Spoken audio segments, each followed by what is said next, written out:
Welcome students. Today's topic is preparation of revaluation account, partner's capital account and balance sheet under retirement of a partner.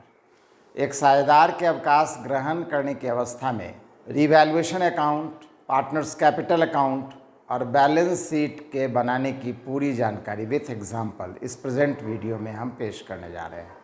हालांकि past video में हम retirement से related introduction topic, entire problem related to retirement accounting, इसकी जानकारी 1 bye 1 ले रहे हैं। उसी का लास्ट पॉइंट है वास्तव में बैलेंस शीट।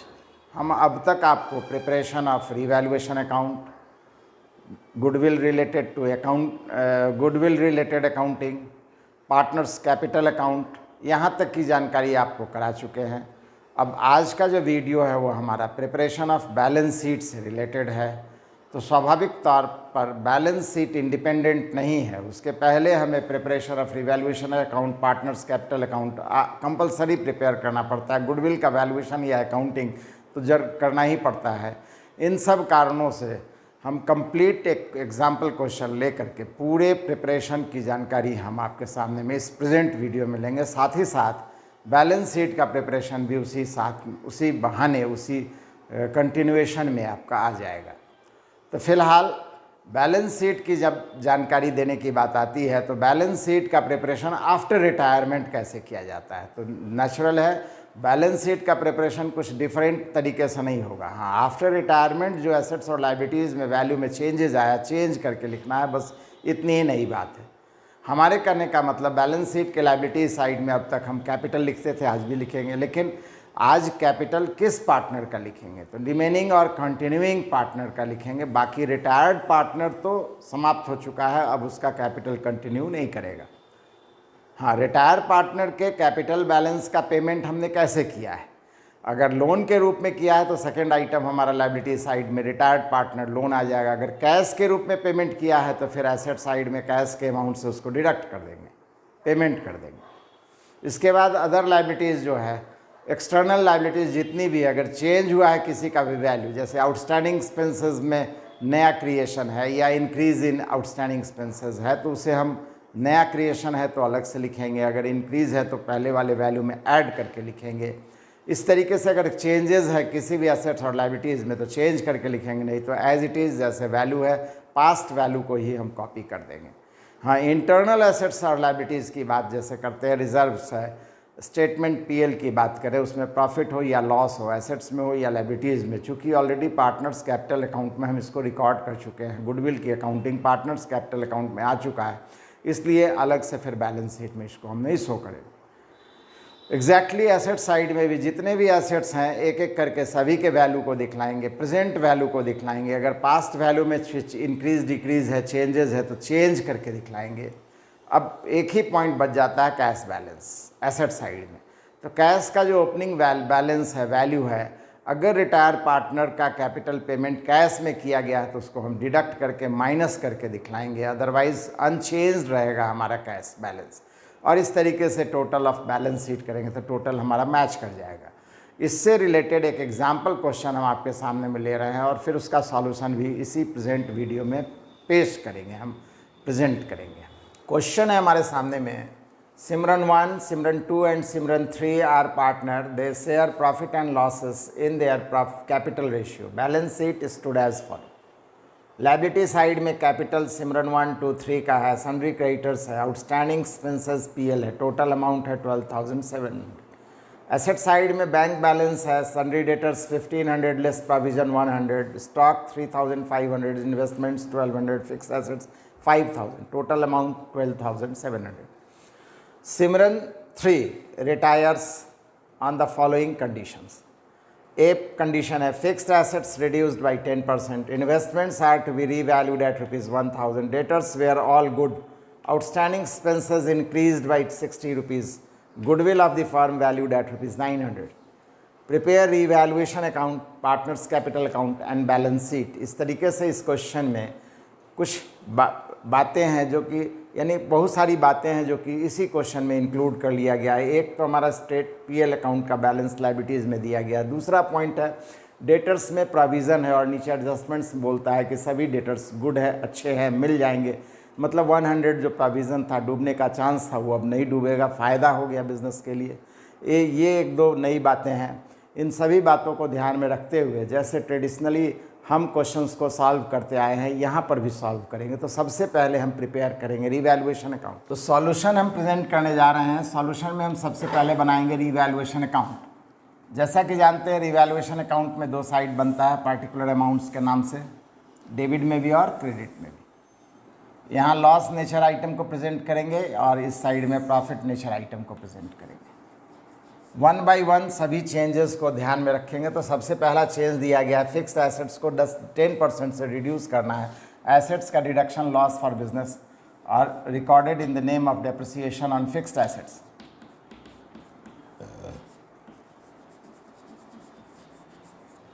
फिक्स्ड एसेट्स है 5000, उसका 10% आता है 500। सेकेंड आइटम है इन्वेस्टमेंट्स आर रीवैल्यूड एट ₹1000, जो कि ऑलरेडी 1200 में वैल्यूएशन किया हुआ है। तो 200 रुपीज़ का यहाँ पर भी एसेट्स का डिक्रीज़ है, decrease in investment.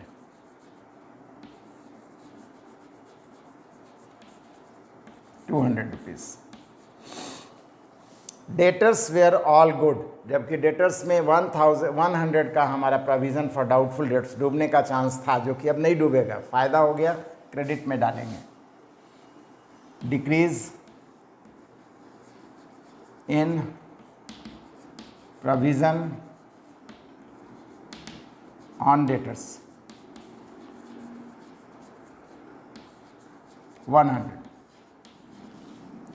Next outstanding expenses increased by 60 rupees. Liabilities का increase loss for business recorded in debit side of revaluation account. Increase in outstanding expense 60 rupees, 60 rupees से बढ़ना है। और गुडविल ऑफ द फर्म, इसका तो revaluation account से कोई मतलब नहीं, ना कैपिटल का इसका संबंध है, ना ही गुडविल का। इतनी सभी बातों को लिखने के बाद अब हम डिफरेंस निकालेंगे, डिफरेंस से हमारा प्रॉफिट लॉस निकल जाएगा। तो 760 में 100 माइनस होगा, तो बाई लॉस क्रेडिट साइड में डिफरेंस निकल रहा है। By loss transfer to Simran 1, Simran 2 and Simran 3 capital account. 660 को अब हम डिस्ट्रीब्यूट करेंगे, जो कि प्रॉफिट शेयरिंग रेशियो यहाँ पर बोलता है कैपिटल रेशियो। कैपिटल अमाउंट है 4500, 100, 3000 एंड 1500। तो कैपिटल रेशियो पहले हम कैलकुलेट कर लेते हैं। 4500, 3000 एंड 1500 लोएस्ट फॉर्म में कन्वर्ट करेंगे। 0000 तो सबका कट हो गया।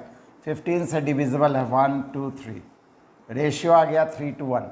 तो 3 to 1 के रेशियो में 660 को डिस्ट्रीब्यूट करेंगे तो सिमरन 1 का पार्ट आ जाएगा 330, 220 एंड 110। 6 से डिवाइड करेंगे तो 110 आएगा। 110 into 1 110, 110 into 2 220, 110 into 3 330। Next accounting step है हमारा पार्टनर्स कैपिटल अकाउंट। 3 पार्टनर हैं, तीनों पार्टनर का कैपिटल अकाउंट बनेगा। Simran 1, Simran 2 and Simran 3। Simran 1, Simran 2 and Simran 3। Simran 1, Simran 2 and Simran 3। ये आ गया हमारा पार्टिकुलर और ये हो गया हमारा अमाउंट्स में सिमरन 1, 2, 3। डेबिट में 2 लिखेंगे, क्रेडिट में 22 से रिकॉर्ड करेंगे। पार्टनर कैपिटल से रिलेटेड आइटम को हम ढूंढेंगे। पार्टनर्स कैपिटल में कैपिटल वैल्यू तो जाएगा ही, जो कि लाइबिलिटीज़ नेचर का है। बैलेंस बीडी क्रेडिट साइड में लिखेंगे। सिमरन 1 में 4500, सिमरन 2 में 3000 एंड सिमरन 3 में 1500। इसके बाद बैलेंस शीट लाइबिलिटीज़ में देखेंगे reserve, general reserve, profit loss. तो प्रॉफिट लॉस है, ये भी लाइबिलिटीज़ नेचर का है, क्रेडिट में रिकॉर्ड करेंगे बाय पीएल अकाउंट। 1500 को भी डिस्ट्रीब्यूट करेंगे 3:1 का रेशियो में, तो 250 इसका आएगा, 500 इसमें आएगा और 750 इसका आएगा। एसेट साइड में देखेंगे तो यहाँ तो कुछ नहीं है, पीएल ना गुडविल, इसलिए कोई प्रॉब्लम नहीं है।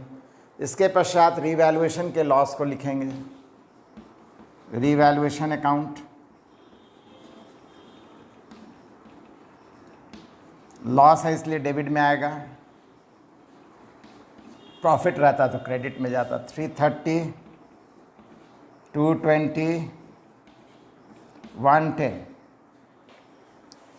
इसके पश्चात गुडविल में सबसे पहले रिटायर्ड पार्टनर वैल्यू कैलकुलेट करेंगे, क्योंकि रिटायर्ड पार्टनर को बेनिफिट उसके पार्ट से दिया जाएगा। जो total amount of firms goodwill दिया है 900, रिटायर्ड पार्टनर रेशियो है 1/6, 3:516, तो 1/6 वैल्यू आ गया हमारा 150 रुपीज़।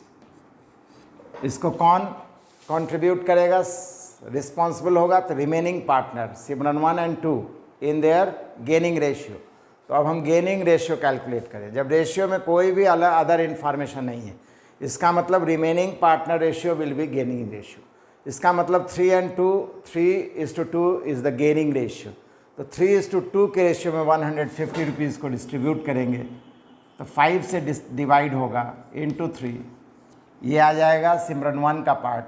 2 करेंगे तो सिमरन 2 का आ जाएगा 90 रुपीज़ एंड 60 रुपीज़। इस 90 एंड 60 रुपीज़ को अब हम शो करेंगे पार्टनर्स कैपिटल अकाउंट में। बेनिफिट गुडविल का देना है सिमरन 3 को, तो सिमरन 3 में वैल्यू लिखेंगे 90 एंड 60 रुपीज़। कौन रिस्पॉन्सिबल है, तो सिमरन 1 एंड सिमरन 2। यहाँ पर सिमरन 3 के नाम से आ जाएगा,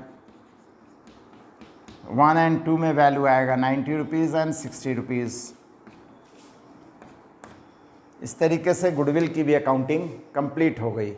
अब हम देखेंगे रिटायर पार्टनर का डिफरेंस क्या निकल रहा है कैपिटल में। निश्चित रूप से कोई अदर इन्फॉर्मेशन नहीं है, तो उसके वैल्यू को हम रिटायर पार्टनर लोन अकाउंट में लिखेंगे, मतलब सिमरन 3 लोन अकाउंट। जो भी डिफरेंस निकल करके आएगा, तो 17, 9 6 15 5 20, 2 2 4 5 9, 1900 जो डिफरेंस निकल करके आएगा 90 रुपीज़, 1790 रुपये। ये सिमरन 3 का लोन अकाउंट हो गया। बाकी पार्टनर्स एग्जिस्ट कर रहे हैं, कंटिन्यू कर रहे हैं, इसलिए उनके कैपिटल वैल्यू को अब हम बैलेंस सीडी के नाम से रिकॉर्ड करेंगे। तो इसका आ गया हमारा 5250 रुपीज़ से, इसका हो गया 3500 रुपीज़ से, 3500 रुपीज़, 5250 रुपीज़। जो डिफरेंस निकल करके आएगा बैलेंस सीडी के नाम से लिखेंगे। 80 20 100, 3 2 5, 3220 रुपये आया, 3220। और इसमें आ रहा है 9 3 12, 3 15, 3 1 4 8 12, 4830 रुपीज़ से आया।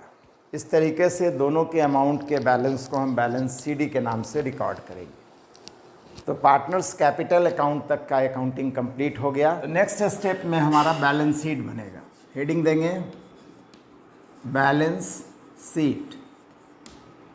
पार्टनर्स कैपिटल अकाउंट के बाद एट लास्ट बैलेंस शीट में हम जानते हैं 2 साइड होता है, लायबिलिटीज़ और एसेट्स का। तो लायबिलिटीज़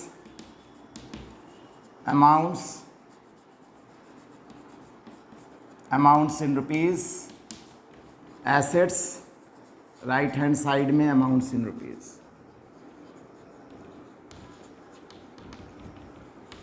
अब लायबिलिटी साइड में जितनी भी लायबिलिटीज़ है सभी के वैल्यू को लिखेंगे, लेकिन आफ्टर रिटायरमेंट वैल्यू आएगा। अगर चेंजेज है तो चेंज करके लिखेंगे। जैसे सिमरन 1 एंड 2 का कैपिटल पहले 4,500 3,000 था, अब हो गया है हमारा ये अमाउंट। तो यहाँ पे आ जाएगा कैपिटल सिमरन 1, सिमरन 2, फिर 48 30 32 20। तो ये दोनों का टोटल हो गया 3 to 5 8 to 0 4 3 7 and 1 carry 8,050 rupees. इसके बाद सिमरन 3 रिटायरमेंट के बाद उसके पैसे को लोन में ट्रांसफ़र किया गया, जैसा कि यहाँ दिखला रहे हैं।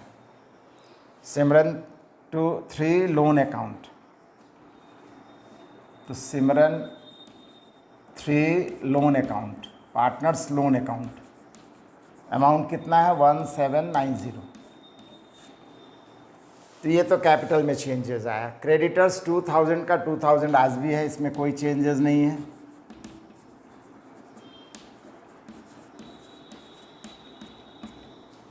आउटस्टैंडिंग एक्सपेंसेस 200 में 60 रुपीज़ इंक्रीज़ कर गया है, तो बढ़ा करके लिखेंगे। तो 260। Total amount of liabilities, PL तो ऑलरेडी डिस्ट्रीब्यूट कर दिया है गया है, तो टोटल अमाउंट ऑफ लायबिलिटीज़ आएगा 5 9 14 5 9 14 और 6 20 2 2 4 7 1 4 7 11 1 2 1 3 4 8 12 12,100 रुपये हमारा total of balance sheet after retirement आ रहा है लायबिलिटी साइड में। एसेट साइड में इसी तरीके से देखते हैं। बैंक बैलेंस, इसमें कोई चेंज नहीं है, कारण कि रिटायर पार्टनर का पेमेंट थ्रू लोन हो रहा है, नॉट इन कैश, इसलिए 1600 में 1600 रहेगा। डेटर्स पास्ट वैल्यू 1400 था, लेकिन 100 जो प्रोविज़न था वो गुड है, अब मिल जाएगा, तो अमाउंट ऑफ डेटर हमारा इंक्रीज़ कर जाएगा, 1500 हो जाएगा। स्टॉक, इसमें कोई चेंजेस नहीं है, एज इट इज़ जैसे था वैल्यू 3500 लिख देंगे।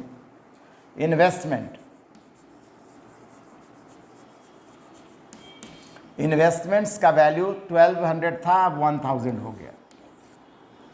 फिक्स्ड एसेट्स 5000 था, 500 रुपीज़ का डेप्रिसिएशन है, तो 4500 हो गया।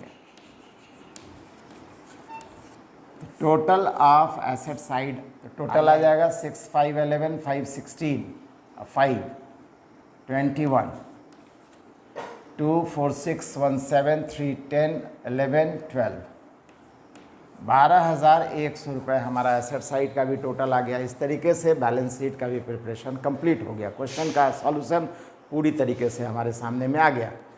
हमारा जो नेक्स्ट वीडियो होगा वो निश्चित रूप से एट लास्ट रिटायरमेंट की अकाउंटिंग के एकदम अंत में हम आपको बतलाए थे। जो भी अकाउंटिंग होती है उसकी बिगनिंग होती है जर्नल एंट्रीज से, तो अंत में हम इंटायर ट्रांजैक्शंस रिटायरमेंट से जो रिलेटेड है क्या जर्नल एंट्रीज होगी, इसी की जानकारी डिटेल में हम अगले वीडियो में प्रेजेंट करेंगे। थ्योरी में भी कभी कभी क्वेश्चन आ जाता है कि रिटायरमेंट से रिलेटेड जर्नल एंट्री प्रिपेयर कीजिए, पास कीजिए। या प्रैक्टिकल क्वेश्चन में भी इन अकाउंटिंग के बाद बोला जा सकता है कि जर्नल एंट्री भी प्रिपेयर कीजिए। इस कारण से अगला वीडियो में हम जर्नल एंट्रीज इससे रिलेटेड को सॉल्व करके एक स्थान पर बना करके जानकारी देंगे और साथ ही साथ उससे रिलेटेड एक क्वेश्चन को सॉल्व करके भी दिखलाएंगे। जैसा कि हम बार बार कहते हैं, आप हमारे वीडियो को बार बार देखिए और इससे रिलेटेड क्वेश्चन जो आपके बुक में है सभी क्वेश्चन को सॉल्व कर डालिए। जब कभी भी किसी भी क्वेश्चन को सॉल्व करने में जिस लेवल तक हमारा वीडियो है उस लेवल तक के क्वेश्चन में कोई प्रॉब्लम आता है तो आप अपनी बात अनिवार्य रूप से कमेंट सेक्शन में डालिए। हम उस कमेंट का जवाब बहुत जल्द प्रेजेंट करेंगे। आपकी सेटिस्फैक्शन की को ध्यान में रखते हुए बहुत जल्द और आसान रूप में प्रेजेंट करेंगे, जिससे कि आपकी कोई समस्या ना रह जाए। अगर आप कोशिश करते रहिएगा तो आपकी कोई समस्या हम रहने नहीं देंगे। साथ ही साथ हमारा वीडियो अगर आपको पसंद आता है तो ज़्यादा से ज़्यादा लाइक कीजिए, शेयर अनिवार्य रूप से कीजिए, सभी लोगों के बीच में कीजिए, क्योंकि हमारा वीडियो का जो लेवल है क्लास 11 से M.Com प्लस जितने भी वोकेशनल कोर्सेज हैं, जितने भी डिपार्टमेंटल एग्ज़ाम से रिलेटेड एम्प्लॉयज़ हैं, हर एक के लिए यूज़फुल है। प्रोफेशनल कोर्सेज में सब जगह इसका यूज़ है। एक पेपर अकाउंट्स ऑलमोस्ट रहता ही रहता है और उन सब अकाउंट्स की जानकारी आपको हमारे वीडियो में मिलना ही मिलना है। इस कारण से हमारे वीडियो को ज़्यादा से ज़्यादा शेयर कीजिए, लाइक कीजिए और साथ ही साथ बार बार हम कहते हैं कि अब तक अगर आप सब्सक्राइब नहीं किए हैं तो आवश्यक रूप से सब्सक्राइब कीजिए। Thank you.